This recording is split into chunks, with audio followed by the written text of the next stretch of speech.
Hello, this is Matt Miller from the Mobile Gadgeteer again. Another look at the Nokia N81 8GB that I just received as part of the Nokia Blogger Relations in-series Blogger Relations program. And as you can see on the table here, I have the N95, the N91, and the N81 8GB.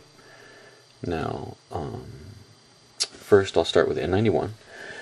The N81 8GB is pretty much a successor to the N91. I really liked the N91. I mean, it was metal here. It had a decent camera in the back. Nice solid device. The keys were a little bit small, but I really listened to it quite a bit with music. You know, it had a standard 3.5mm jack, a hold button. It only had one speaker on one side. It wasn't a stereo speaker, but it was a nice solid music player device. Very rock solid and heavy. Now, the N81 8GB, this one here that I had was the 4GB.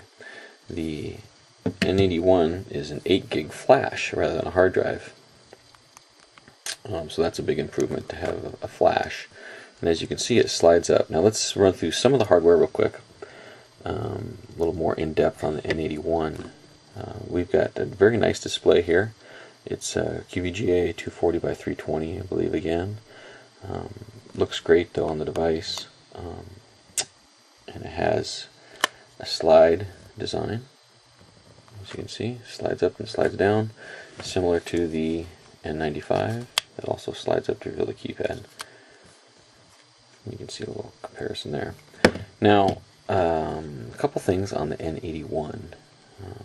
One thing I like, if you slide up, it says keypad unlocked. Slide down, it's locked. Now that's a function that's in the settings that was not in the N95 that always bugged me. I would hang up a call and I would close it thinking that the call was hung up, and it wouldn't hang up the call. The call would still be on. I actually had to push the end button.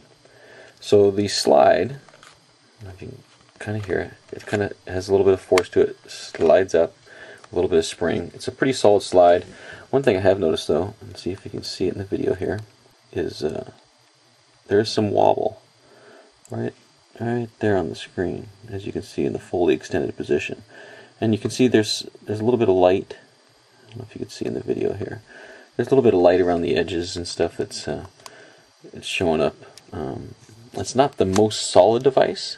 It feels hefty in your hand. And the plastic's the shiny kind of PSP plastic.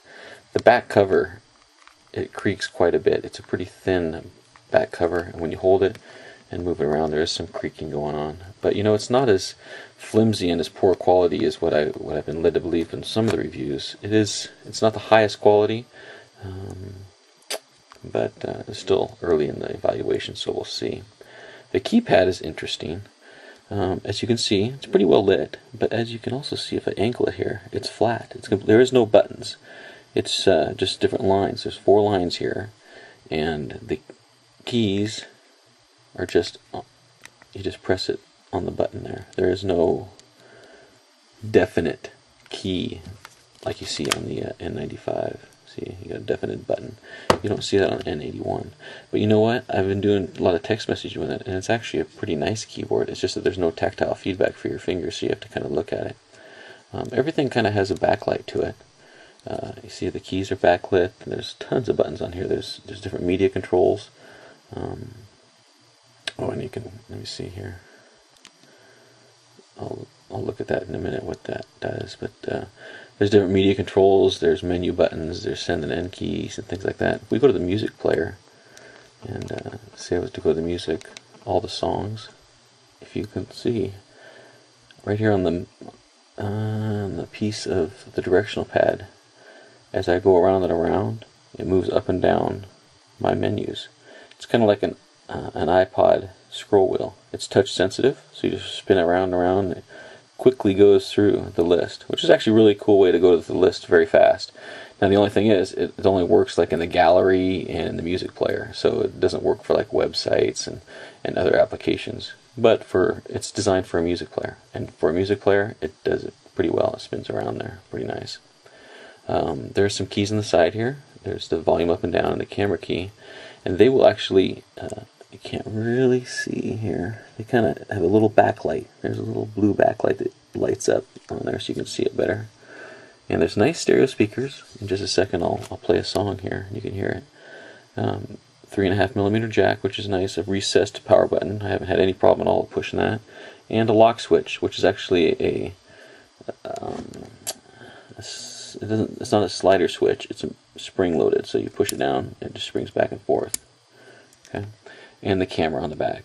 So far I haven't found the camera quality to be that great, which is a little bit disappointing, but as I said, it's designed for a music player. So one thing, it does come with the Maroon 5 album, so let's go ahead and go to that. It's loaded on the device. Let's see, where's the artist? Maroon 5. Guess I can spin through it, and there we go. As you can see, the Maroon 5 album. So if I push a song in there, and it will start the song.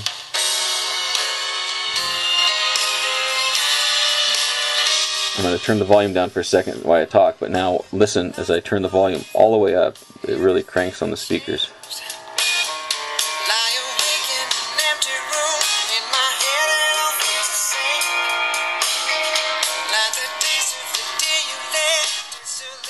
It's nice sounding too.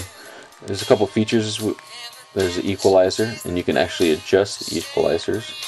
You can edit each different preset and mess around with it as much as you want. You can save your own equalizer. You can have a little visualization. So say you want to see the spectrum as it's playing.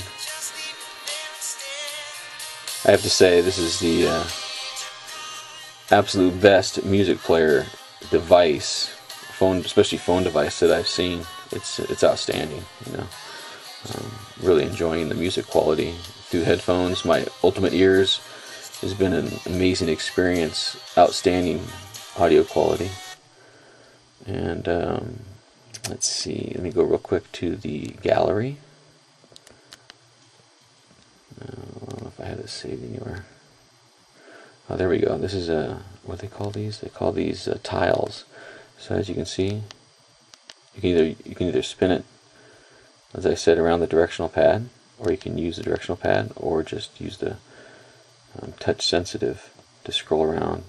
Use music, games, your gallery, contacts, internet, maps. That's the Google Maps, and then your music. So it's a quick way. No, games too, and I'll show a video on games in a little bit. The N-Gage games.